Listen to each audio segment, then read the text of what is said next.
Wie lange kann ein dreirädriges Motorrad vor der Polizei fliehen? Eine gefährliche Verfolgungsjagd, die mit der Nichtbeachtung einer Anhalteaufforderung durch ein Can-Am Spyder-Motorrad ohne Kennzeichen begann, endete mit Unterstützung der staatlichen Luftfahrtbehörde.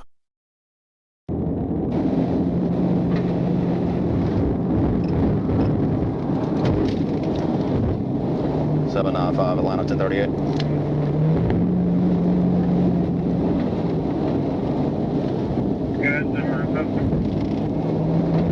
Um 18:19 Uhr bemerkte Trooper A. Matthews, der auf der Interstate 85 auf Streife war, das Fahrzeug ohne Kennzeichen und schaltete seine Blaulichter ein, um es anzuhalten. Das Fahrzeug wurde zunächst auf der rechten Spur langsamer, beschleunigte dann aber plötzlich und fuhr über die Ausfahrt Buford Highway wieder auf die Autobahn.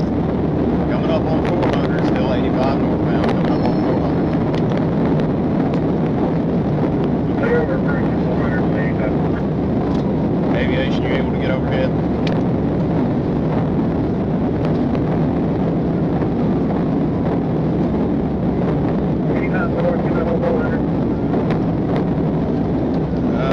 Stand by, taking 400 north, 400 northbound.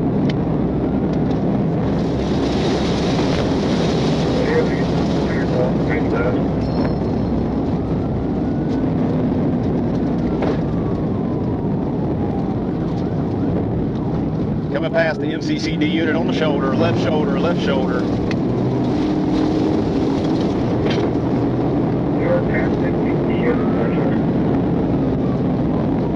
Got another trooper behind me. Whoever behind me, go ahead and call it. Wenn du echte Polizeiberichte und adrenalingeladene Verfolgungsjagden liebst, dann abonniere unbedingt unseren Kanal. 2 neue Videos erwarten dich jede Woche.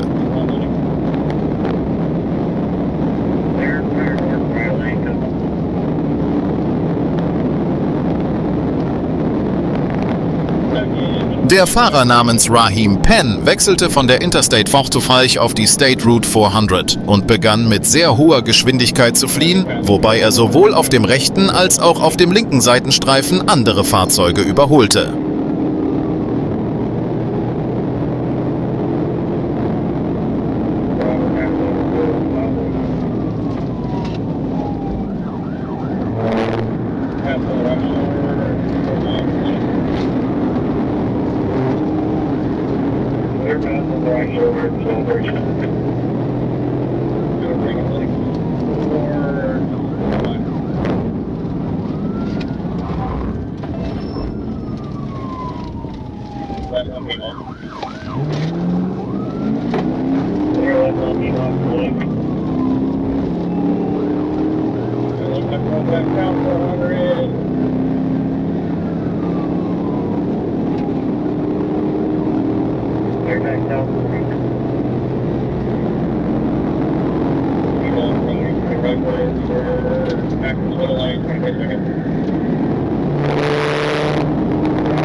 Exiting Sidney Marcus. Looks like we're going to go right.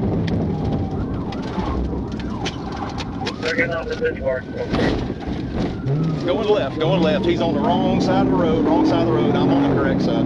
Das erste Manöver an der Ausfahrt Lenox Road schlug fehl. Penn fuhr in die falsche Richtung und kehrte wieder auf die Autobahn zurück.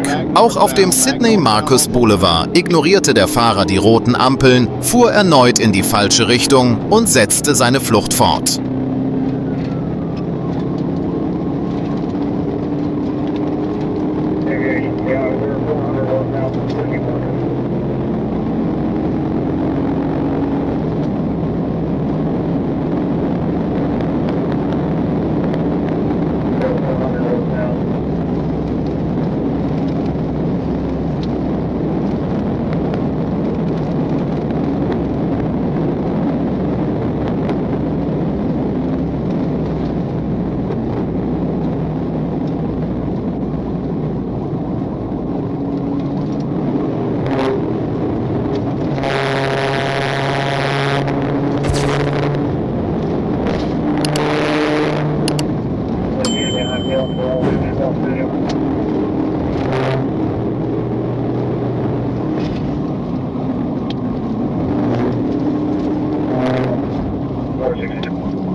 Atlanta. We're exiting on the Lennox. Gonna go right on Lennox. 1050 over the curve. 1050 over the curve. Still going, crossing Lennox, back 400 northbound.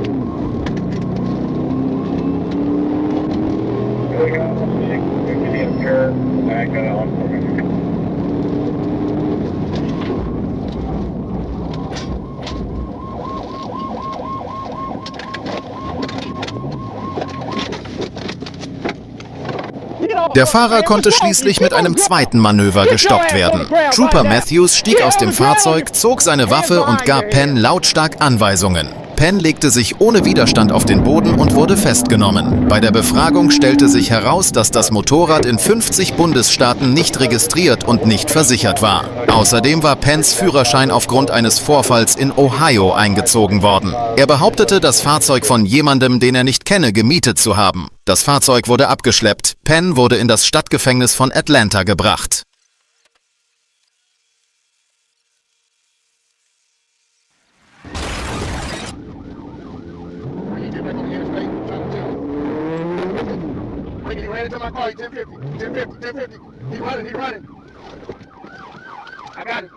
Ein gewöhnlicher Sonntagabend im Bundesstaat Georgia verwandelte sich für die auf der Interstate 95 patrouillierenden Polizisten plötzlich in einen Albtraum.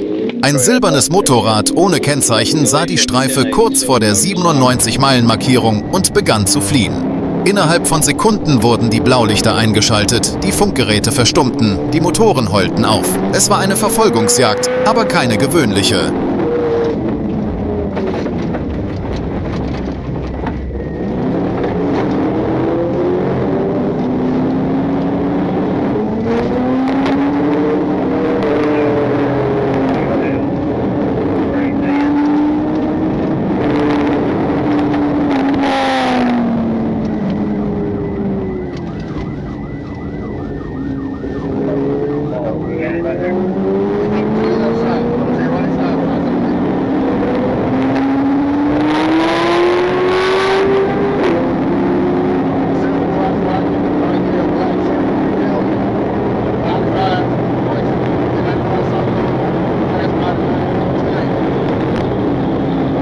Der Motorradfahrer begann mit einer Geschwindigkeit von 144 Meilen pro Stunde, geschickt zwischen den Fahrspuren, den Seitenstreifen und zwei Fahrzeugen hindurch zu manövrieren. Das Radargerät bestätigte diese wahnsinnige Geschwindigkeit.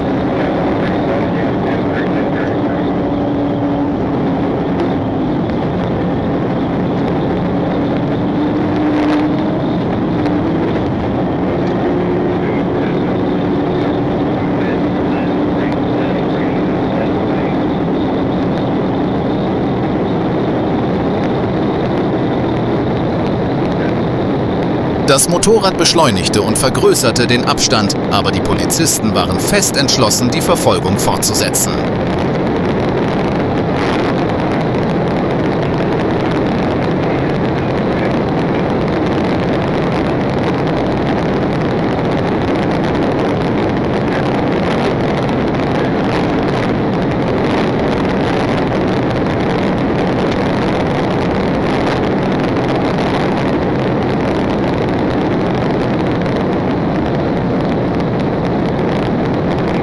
Als der Verkehr dichter wurde, änderten die Polizeifahrzeuge ihre Position, doch die Flucht wurde nicht einmal für einen Moment langsamer.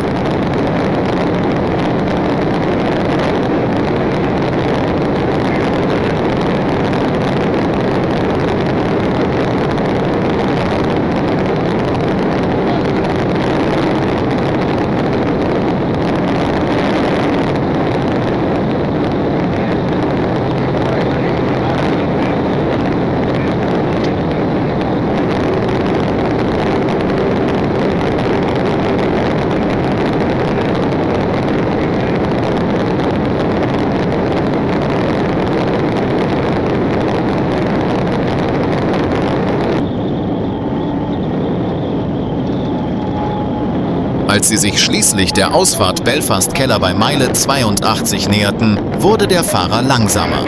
Doch das war nur ein Trick. Als er die Kreisverkehrskreuzung passierte und wieder auf die Autobahn auffahren wollte, fuhr ein Streifenwagen neben ihn. Der Hinterreifen des Motorrads prallte gegen die Stoßstange des Polizeifahrzeugs. Das Motorrad schleuderte, stürzte zu Boden und der Fahrer rollte sich ab.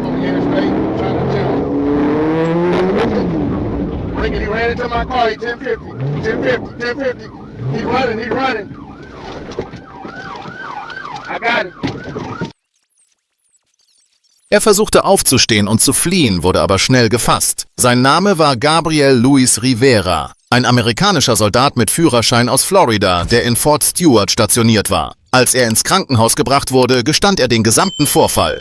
Ich bin 181 Meilen gefahren. Dann fing der Motor an zu knallen. Diese tödliche Geschwindigkeitsbesessenheit kam ihm teuer zu stehen. Rivera sieht sich nun einer Reihe von Anklagen gegenüber.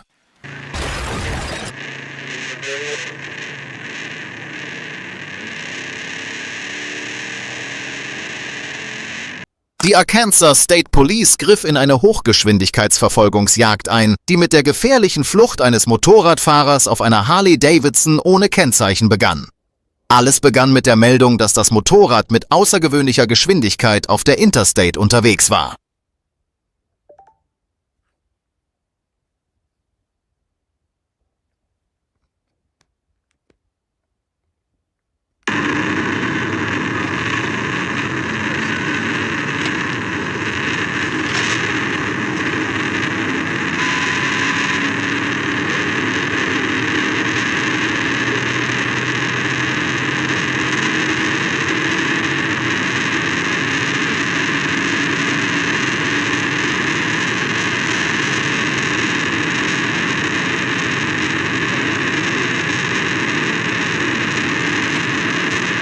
Als die Streifenwagen den Fahrer anhalten wollten, beschleunigte das Motorrad auf über 110 Meilen pro Stunde und begann mit aggressiven Manövern durch den Verkehr zu flüchten.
Der Fahrer missachtete mehrere Ampeln und raste über Kreuzungen mit anderen Fahrzeugen.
Dieses Motorrad war nicht für hohe Geschwindigkeiten und scharfe Kurven geeignet. Bei scharfen Kurven schleifte der Auspuff über den Boden und sprühte Funken.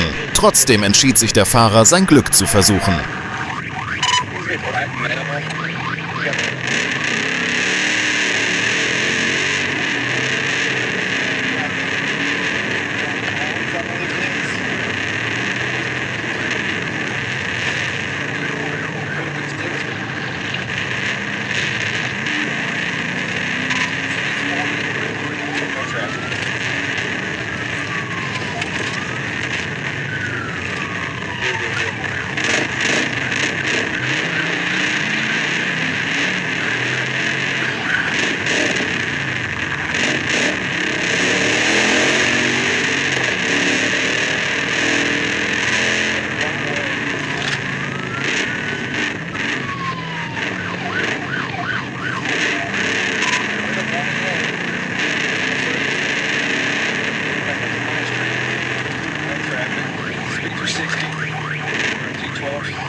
Der Fahrer nutzte zeitweise den Standstreifen und die Mittellinie, um zahlreiche Fahrzeuge rechts und links zu überholen.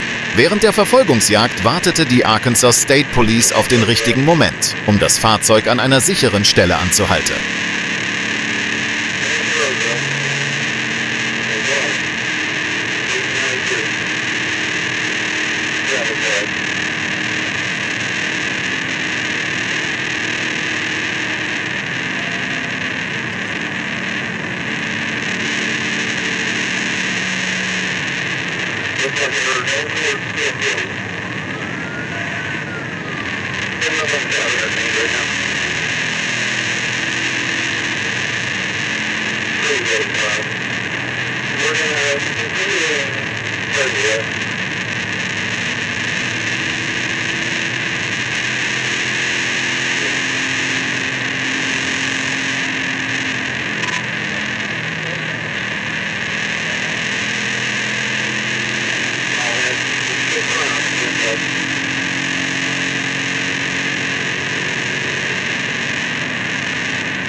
Der Fahrer fuhr wieder auf die Autobahn und erhöhte seine Geschwindigkeit. Damit die Polizei manövrieren kann, muss sie unter einer bestimmten Geschwindigkeit fahren. Die Beschleunigung des Motorrads erschwerte dies.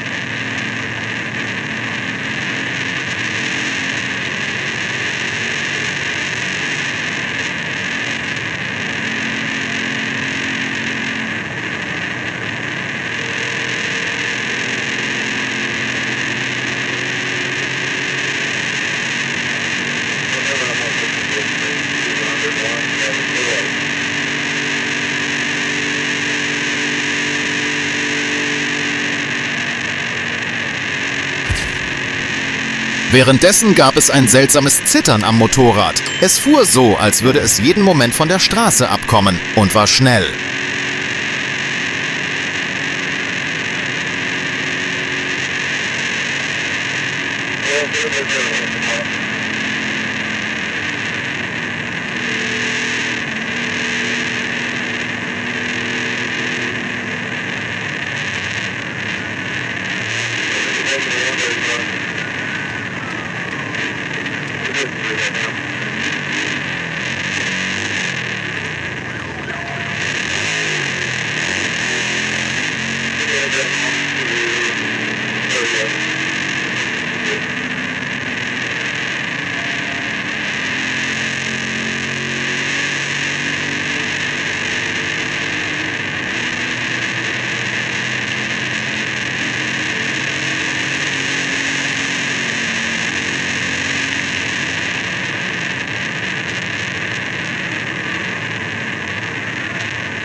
Die Luftunterstützungseinheit schaltete sich ein und verfolgte die Position des Motorrads aus der Luft. Kurz darauf wurde der Fahrer am Straßenrand gestellt, außer Gefecht gesetzt und festgenommen. Dem Verdächtigen wurden Felony Fleeing, Flucht vor der Polizei, die als schweres Verbrechen gilt, Gefährdung der Verkehrssicherheit und Fahren ohne Kennzeichen vorgeworfen.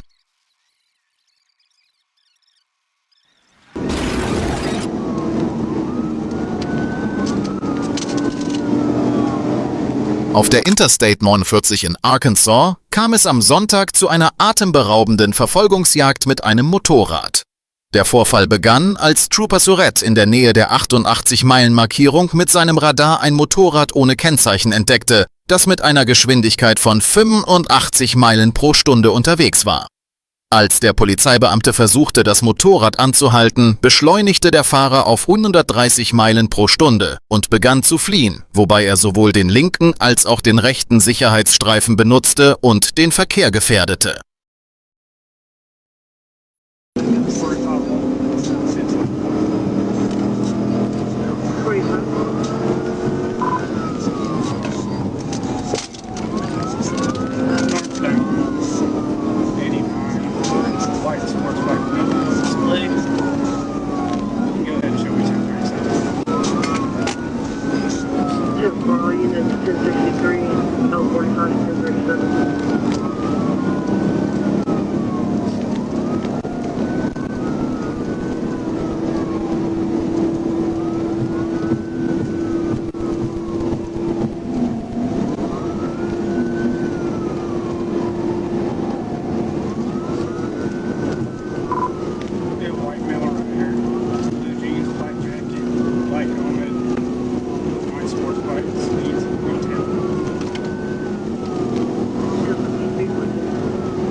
Es regnete stark. Der Fahrer zögerte dennoch nicht, weiter Gas zu geben.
Die Verfolgungsjagd dauerte lange. Schließlich verursachte der Fahrer einen Unfall. Glauben Sie, dass der Fahrer diesen Unfall überlebt hat?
Der mit hoher Geschwindigkeit fahrende Fahrer verlor die Kontrolle über sein Fahrzeug, nachdem er auf ein anderes Fahrzeug aufgefahren war, kam von der Straße ab und landete in einem Graben.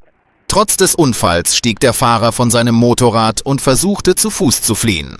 Die Arkansas State Police bat mehrere Einheiten um Hilfe, darunter auch die K9-Einheit der Polizei von Bella Vista. Trotz intensiver Suche gelang es dem Verdächtigen jedoch, seine Spur zu verwischen.